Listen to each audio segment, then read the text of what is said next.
Hello കൂട്ടുകാരെ, കഴിഞ്ഞ എപ്പിസോഡിൽ നമ്മുടെ ഹീറോയിനെയും കൊണ്ട് സൗത്ത് കൊറിയയുടെ ബോർഡറിലെത്തിയ ശേഷം ഹീറോയിൻ ബോർഡർ കഴിയുമ്പോൾ അവൻ അവളുടെ അടുത്തേക്ക് വന്ന് അവളെ കിസ് ചെയ്യുന്നത് വരെയാണ് നമ്മൾ കണ്ടത്. ഇനി എന്താണ് അവരുടെ ജീവിതത്തിൽ നടക്കാൻ പോകുന്നതെന്ന് നമുക്ക് നോക്കാം. ഇതേ സമയം സൗത്ത് കൊറിയയിലെ നമ്മുടെ ഹീറോയിൻ്റെ ഓഫീസിൽ അവൾ മരിച്ചതിൻ്റെ അനുസ്മരണം നടക്കുകയാണ്. എന്നാൽ എല്ലാവരും വിഷമിച്ച് നിൽക്കുമ്പോഴേക്കും നമ്മുടെ ഹീറോയിൻ ഒരു മാസ് ലുക്കിൽ അങ്ങോട്ടേക്ക് ചെല്ലും. ഹീറോയിനെ കണ്ട് അവിടെയുള്ള എല്ലാവരും ഞെട്ടിത്തരിക്കും. എന്നിട്ട് അവൾ തൻ്റെ സ്റ്റാഫിനോട് പറയും, ഞാൻ മരിച്ചിട്ടൊന്നുമില്ല, എനിക്കൊരു ആക്സിഡൻറ്റ് പറ്റി, അതുകൊണ്ടാണ് ഞാൻ കുറച്ചു കാലം ഇവിടെ ഇല്ലാത്തതെന്ന് പറയും. എന്തായാലും ഞാൻ തിരിച്ചു വന്നതിൻ്റെ സന്തോഷത്തിൽ എൻ്റെ എല്ലാ പ്രോഡക്റ്റും ഈ ഒരാഴ്ച പകുതി വിലയ്ക്ക് കസ്റ്റമേഴ്സിന് കൊടുക്കുമെന്ന് അവൾ അനൗൺസ് ചെയ്യും. എന്നാൽ ഇതേ സമയം ഹീറോയിൻ തിരിച്ചു വന്നതൊന്നും അറിയാതെ അവളുടെ മൂത്ത ചേട്ടനും വൈഫും അച്ഛൻ്റെ അടുത്ത് പോയി എന്തെങ്കിലുമൊക്കെ പറഞ്ഞ് സോപ്പിട്ട് തൻ്റെ അനിയൻ്റെ കയ്യിൽ നിന്നും കമ്പനി സ്വന്തമാക്കണമെന്ന് പ്ലാൻ ചെയ്യുകയാണ്. എന്നാൽ ഇതേ സമയം നമ്മുടെ ഹീറോയിൻ്റെ കൂട്ടുകാരൻ വളരെയധികം വിഷമത്തിലാണ്.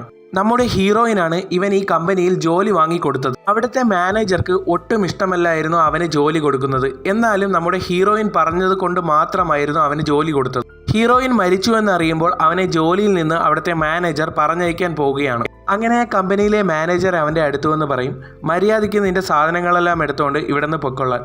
അപ്പോഴാണ് ഹീറോയിൻ തിരിച്ചു വന്നു എന്നുള്ള ന്യൂസ് അവൻ കാണുന്നത്. അവൻ അത് കാണുമ്പോൾ വളരെയധികം സന്തോഷമാകും. കാരണം ഇനി ആ മാനേജർക്ക് അവനെ അവിടെ നിന്ന് പിരിച്ചുവിടാൻ കഴിയില്ല. ഇതേ സമയം നമ്മുടെ ഹീറോയിനിന്റെ അനിയന്റെ ഭാര്യ വന്ന് അവളുടെ കമ്പനി ഏറ്റെടുക്കാനായി ഒരുങ്ങും. എന്നാൽ അതേ സമയം തന്നെ നമ്മുടെ ഹീറോയിൻ തിരിച്ച് തന്റെ കമ്പനിയിലേക്ക് വരികയാണ്. അങ്ങനെ ഹീറോയിനിന്റെ മാനേജറും അവളുടെ ചേട്ടനും അവിടെ നിൽക്കുമ്പോൾ ഹീറോയിൻ അങ്ങോട്ടേക്ക് വന്ന് അവർ രണ്ടുപേരും ഞെട്ടും. എന്നാൽ നമ്മുടെ ഹീറോയിൻ തിരിച്ചു വന്ന സന്തോഷത്തിൽ അവളുടെ മാനേജർ അവളെ കെട്ടിപ്പിടിച്ച് കരയാൻ തുടങ്ങും. എന്നാൽ അവളുടെ ചേട്ടൻ അവളുടെ അടുത്ത് നിന്ന് കള്ളക്കരച്ചിൽ കരയും.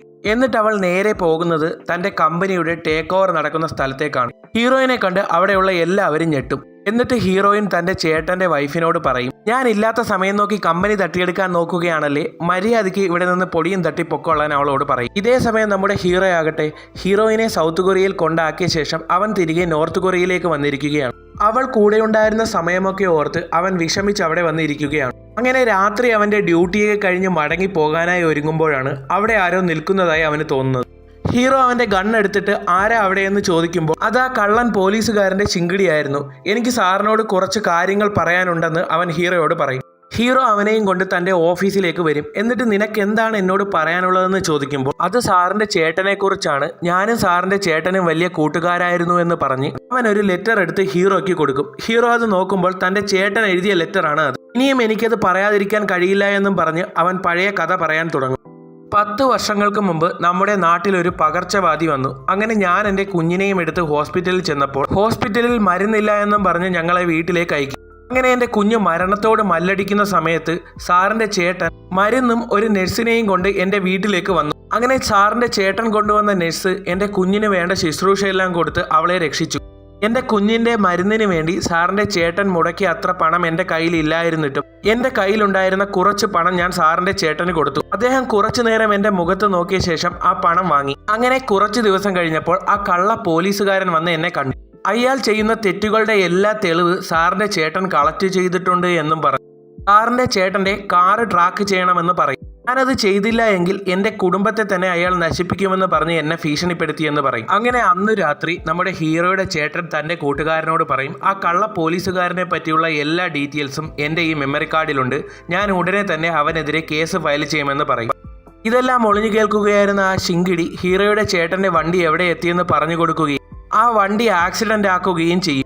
എന്നാൽ ഹീറോയുടെ ചേട്ടൻ മരിക്കാൻ താനും ഒരു കാരണമാണെന്നോർത്ത് അവൻ അവിടെ ഇരുന്ന് പൊട്ടിക്കരയും. അങ്ങനെ ഹീറോയുടെ ചേട്ടൻ മരിച്ച വിഷമത്തിൽ തിരികെ ഡ്യൂട്ടി കഴിഞ്ഞ് അവൻ വീട്ടിലെത്തുമ്പോഴാണ് അവൻ്റെ വൈഫ് പറയുന്നത്, ഇന്ന് നിങ്ങളുടെ ബർത്ത്ഡേ ആയതുകൊണ്ട് തന്നെ നമ്മുടെ കുഞ്ഞിനെ രക്ഷിച്ച ആ സാർ ഇവിടെ വന്നിരുന്നു, ഒരു ഗിഫ്റ്റും തന്നിരുന്നു എന്ന് പറയും. അങ്ങനെ അവൻ ആ ഗിഫ്റ്റ് ബോക്സ് ഓപ്പൺ ചെയ്ത് നോക്കുമ്പോൾ അതൊരു പേഴ്സായിരുന്നു. അതിൻ്റെ അകത്ത് കുറെ അധികം പണവും. എന്നാൽ ഇത്രയും നല്ലൊരു മനുഷ്യന്റെ മരണത്തിനാണ് താൻ കാരണമായതെന്ന് ഓർക്കുമ്പോൾ അവൻ ആ വിഷമം സഹിക്കാൻ കഴിഞ്ഞില്ല.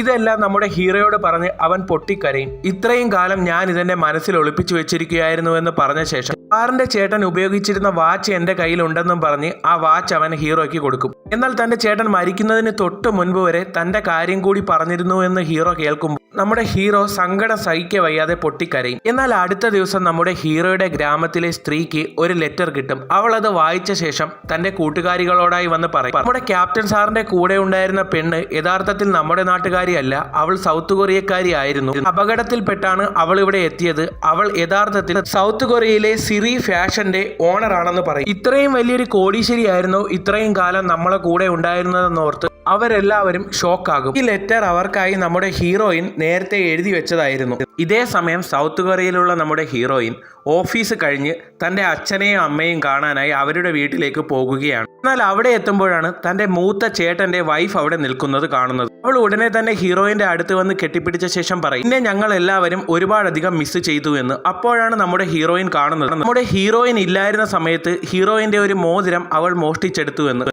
ഹീറോയിൻ അത് അവളുടെ കയ്യിൽ നിന്ന് ഊരിവാണ് നമ്മുടെ ഹീറോയിൻ്റെ വളർത്തമ്മ അങ്ങോട്ടേക്ക് വരുന്നത് അവൾ കാണുന്നത്.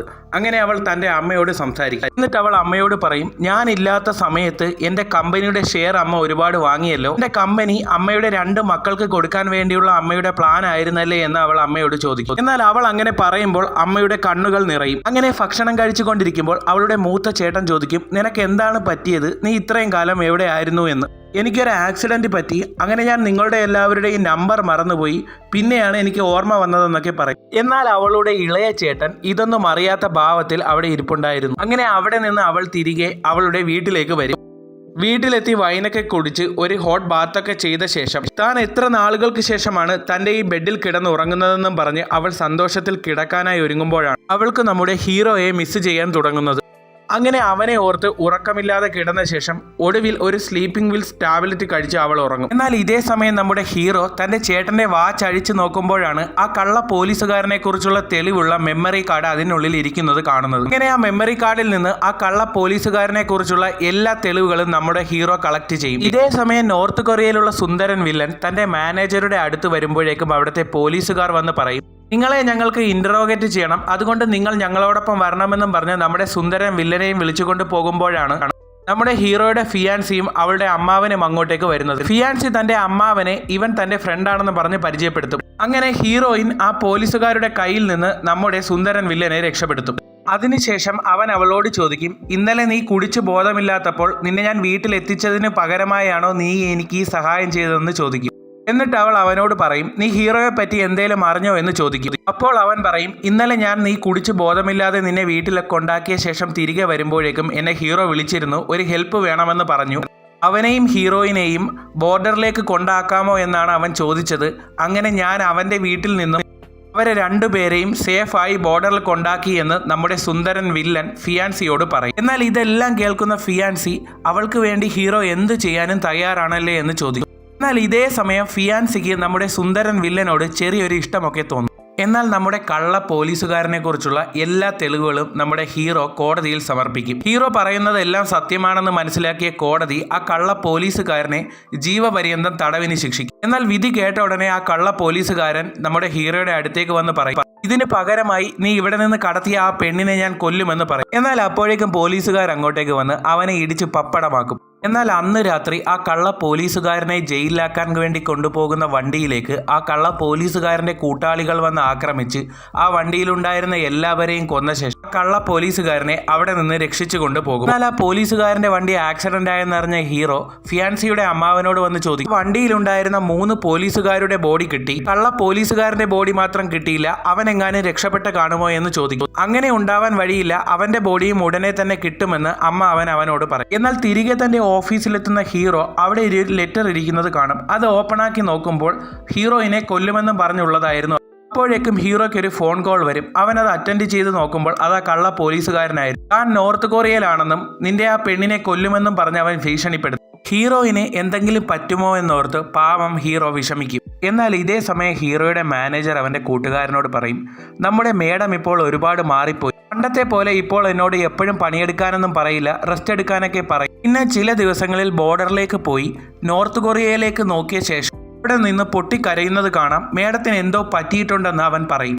എന്നാൽ ഇതേ സമയം സൗത്ത് കൊറിയയിലുള്ള നമ്മുടെ ഹീറോയിനാകട്ടെ ഓഫീസിലെ ജോലിയെല്ലാം കഴിഞ്ഞ് തിരികെ വീട്ടിലേക്ക് പോകാനായി വരികയാണ്. എന്നാൽ ആ കള്ള പോലീസുകാരൻ നമ്മുടെ ഹീറോയിനെ അന്വേഷിച്ച് സൗത്ത് കൊറിയയിലും എത്തി. അങ്ങനെ വീട്ടിലെത്തിയ ഹീറോയിൻ ഉറങ്ങാൻ കിടക്കുമ്പോഴും നമ്മുടെ ഹീറോയെക്കുറിച്ചുള്ള ഓർമ്മ കാരണം അവൾക്ക് ഉറങ്ങാൻ കഴിയില്ല. അങ്ങനെ അവൾ ഒന്ന് നടക്കാൻ പോയാലോ എന്ന് കരുതി സ്ട്രീറ്റിലൂടെ നമ്മുടെ ഹീറോയെക്കുറിച്ചുള്ള ഓർമ്മകളുമായി നടക്കുമ്പോഴാണ് പെട്ടെന്ന് നമ്മുടെ ഹീറോ അവിടെ നിൽക്കുന്നത് കാണുന്നത്. അവൾക്കത് വിശ്വസിക്കാൻ പോലും കഴിഞ്ഞില്ല. ഹീറോ പയ്യെ അവളുടെ അടുത്തേക്ക് വന്ന ശേഷം പറയും, കൃത്യമായ അഡ്രസ്സ് പറഞ്ഞു തരാത്തത് കൊണ്ട് നിന്നെ ഞാൻ അന്വേഷിച്ച് ഒരുപാട് സ്ഥലങ്ങളിൽ കറങ്ങി എന്ന് ചിരിച്ചുകൊണ്ട് അവളോട് പറയും. എന്നാൽ നമ്മുടെ ഹീറോയിന് അപ്പോഴും അവൻ അവിടെ എത്തിയെന്ന് വിശ്വസിക്കാൻ കഴിഞ്ഞില്ല. അങ്ങനെ അവർ രണ്ടുപേരും പരസ്പരം വീണ്ടും കണ്ടുമുട്ടുന്ന ഇവിടെ വെച്ച് ഈ എപ്പിസോഡ് ഇവിടെ അവസാനിക്കുകയാണ്. അടുത്ത എപ്പിസോഡിൽ വീണ്ടും എന്താണ് നടക്കുക എന്ന് നമുക്ക് കാണാം.